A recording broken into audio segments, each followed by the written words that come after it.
সকাল সকাল আমি একটা দেখো কত বড় ওল নিয়ে বসেছি কাটতে।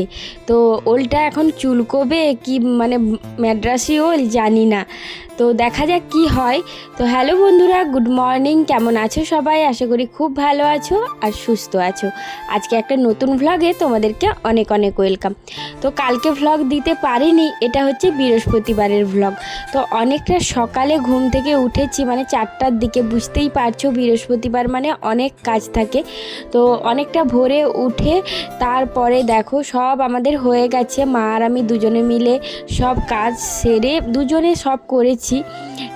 তারপরে পুজো করেছি একসঙ্গে, পুজো টুজো করার পরে এসে রান্না বসানো হয়েছে। দুজনে মিলে সবজিগুলো কেটে নিয়েছি। তো মা রান্নাটা বসিয়েছে আর আমি এদিকে বলছি ওলটা তো অনেক দিন আনা হয়েছে, এটা আমার বাড়ির মানে বাপের বাড়ির, বাবা যেদিন এলাম সেদিন মানে তুলে দিয়েছিল।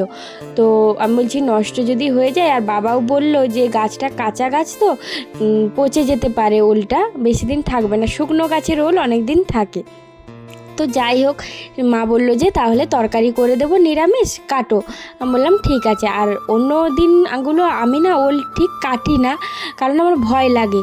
কিন্তু আমার বাবা কি করেছে, বলেছে যে এই ওলটা নাকি একদমই চুলকোবে না। তো ম্যাড্রাসি ওল মানে বুঝতেই পারছো যে ওলগুলো একদম কুটকুট করে না। আমি ওই জন্য সাহস নিয়ে ওলটা কাটতে বসে গেছি। আর ওলটা যখন প্রথমেই দুখাদি করেছিলাম তখনই এত লাল দেখাচ্ছিল, মা আর আমি দুজনেই বলা বলি করছি যে দেখবে এই ওলটা যদি আমার কুটকুট করে, কালার দেখেই কেমন একটা লাগছে। তো মা বলছে না না করবে না, তোমার বাবা তো বলেছে যে ওলটা চুলকোবে না। আর বললাম যে ওই যে ওলের যে ছোট ছোট এগুলো থাকে না, ওই যে উঁচু উঁচু দেখতে পাচ্ছ, তো ওগুলো মা আর বাবা বলেছিল যে লাগিয়ে দিতে। আমাদের তো সেরকম জায়গা নেই, মানে ওল গাছ লাগানো মানে এমনি পুঁতে দিলে হয়ে যাবে, কিন্তু জায়গাও তো দরকার, সেই কারণে বললাম যে থাক ওগুলো আর লাগাবো না। যাই হোক, ঐশী এখানে এসে দেখো দুষ্টামি শুরু করেছে। ফোনটা আমি জাস্ট একটা জায়গায় মানে রেখেছি, আর ও না ফোনটাকে শুধু বন্ধ করতে যাচ্ছে। আমি বলছি ফোনটা যদি পড়ে যায় আর গ্লাসটা যদি ভেঙে যায় না, তোর অবস্থা খারাপ করে দেবো, এরকম করে ওকে বারে বারে বলছি। আর এখনও 7টা বাজেনি, ঐশীর স্কুল যাওয়ার সময় হয়নি। তো তারপরে মাও বলল যে 3 দিন স্কুল গেছে একটা না, আর ও স্কুল থেকে আসার পরে বুঝতেই পারছো মানে ওর যেহেতু ব্লাডটা এবারে কমে আসছে, এসে করে আলা হয়ে না শুয়ে যায়। তো সেই কারণে মা বলল যে আজকে একটু ওকে রেস্ট দাও। তো দেখো এইদিকে আমি তো খুব সুন্দর করে ওলটা কাটছি, আর দেখো কত লাল ওলটা।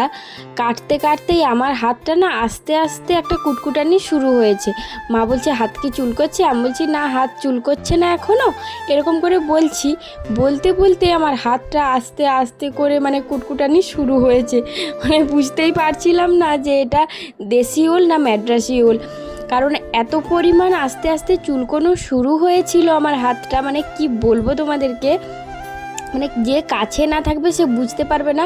তো আমি ওই স্টিল উলগুলো যেগুলো হয় বাসন মাজার, মানে কড়াই প্রেসার কুকার যেগুলো মাজা হয়, ওগুলো দিয়ে আমি হাতকে কন্টিনিউ ঘষে যাচ্ছি। মানে ওল কাটার পরে আমি অনেকক্ষণ হাতে জল লাগাইনি, সর্ষের তেল বুলিয়েছিলাম, তো তখন চুলকানিটা একটু কম ছিল। যেই হাতটা মানে জল লেগে গেছে তারপর থেকে হাত দুটো যেন আমি রাখতে পারছি না।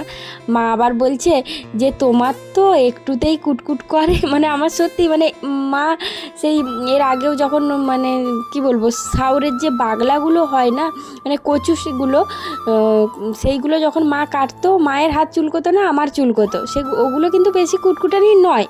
তো একবার মা বাজার থেকে ওই মানে কচু যেটা হয় ওই সাউরের মতো, তো সেটা নিয়ে এসেছিলো, ইলিশ মাছের মাথা দিয়ে করা হয়েছিল।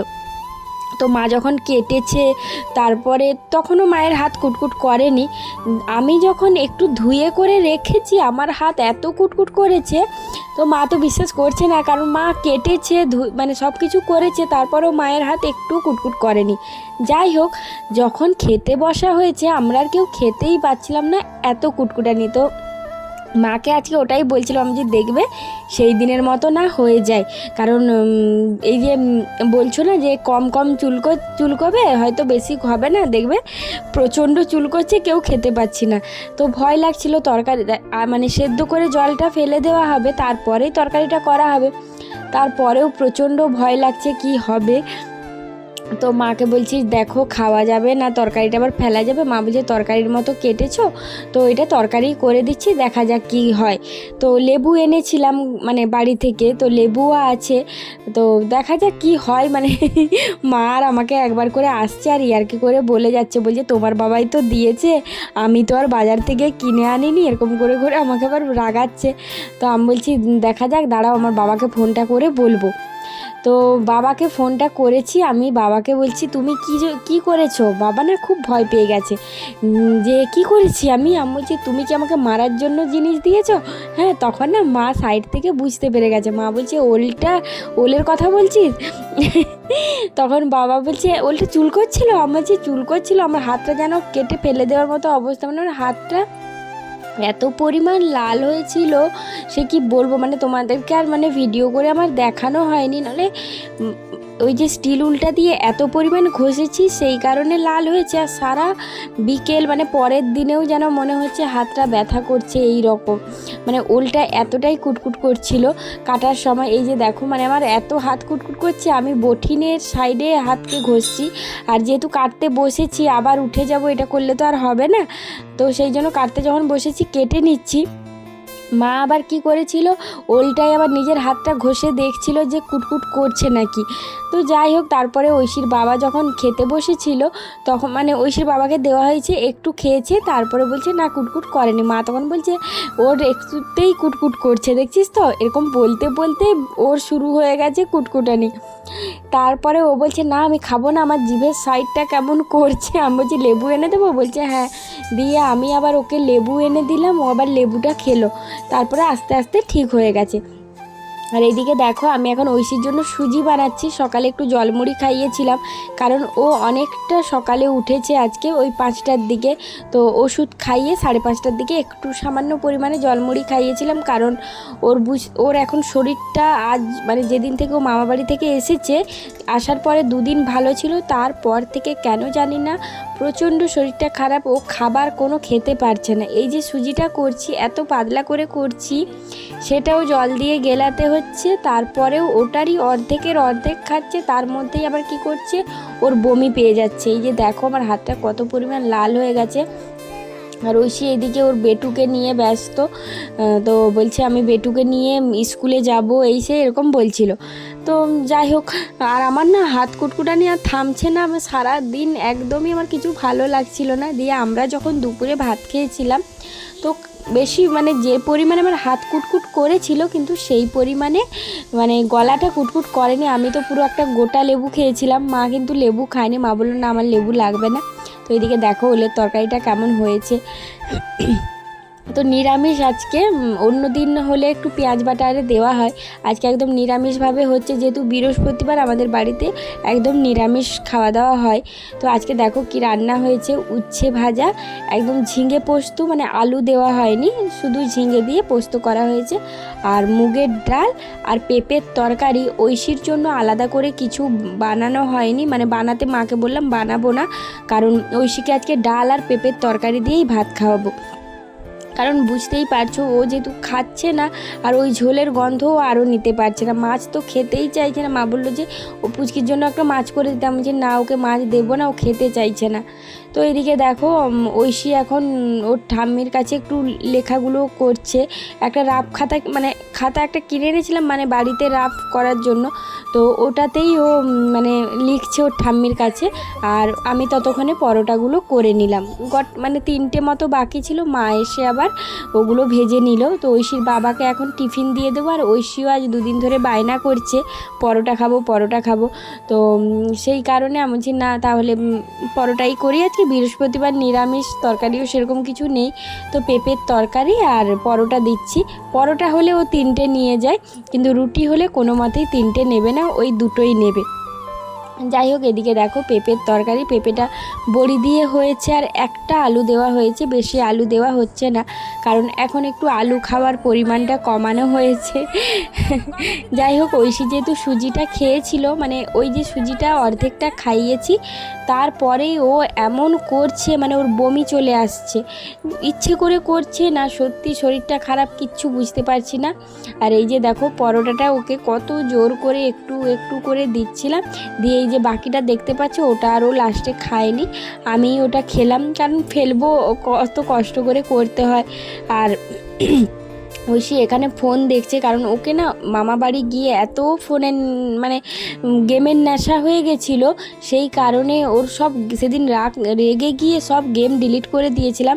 আর আজকে এখন কি কোনো মতে খাওয়াতে পারছিলাম না বলে আবার ফোনটা মানে বাধ্য দিতে হয়েছিল। তো এইদিকে দেখো সকালে যখন বাসন ধুচ্ছিলাম, ঠাকুরের বাসন, হঠাৎ ভোরবেলায় মানে তখন অন্ধকার অন্ধকার, তো তখন ঝরঝর করে একটা আওয়াজ হলো, মানে আমাদের বাড়ির পেছন দিকটাতে। আমি বলছি কিসের আওয়াজ হলো দেখি, যেহেতু অন্ধকার অন্ধকার আছে। তারপরে যখন দেখি পেঁপে গাছটা পড়ে গেছে, তো মাকে গিয়ে বললাম, মাও ঠাকুর ঘরে ছিল, ঠাকুরের মানে সব কিছু করছিল, চেঞ্জ করছিল। তো তারপরে গিয়ে আমরা যখন দেখি পেঁপে গাছটা পড়ে গেছে, মা এই পেঁপেগুলো আবার ওই পাশে গিয়ে নিয়ে এলো। আর এইদিকে ঐশীকে বললাম, তুই একটু গোপালকে আজকে খাইয়ে দে, আমি আর ড্রেসটা চেঞ্জ করব না। বললো ঠিক আছে। ও যেহেতু স্নান করেছে, ওকে মানে বললাম গোপালকে খাইয়ে দিই। আর আগে তো ওকে মানে দিতাম না বলে রেগে যেত, মাঝখানে কিছুদিন এমন হয়ে গেছিলো দেবো না করতো। তারপরে এখন আজকে যখন অনেক দিন পরে বলেছি, তো সেই কারণে ও চলে গেছে গোপালকে খাওয়াতে। তো ছোটো বাচ্চার মন বুঝতেই পারছো, কখনো মানে যেটা বারণ করবে সেটাই করবে, আর যেটা বারণ করবে না সেটা করবেও না। মানে এই দিয়ে ও আগে কি করতো, আসতো, ওকে যদি বলতাম গোপালকে ঘুম থেকে তুলতে হবে, ও একাই এসে গোপালকে ওর মশারি থেকে বের করে ওকে বসিয়ে রেখে চলে যেত।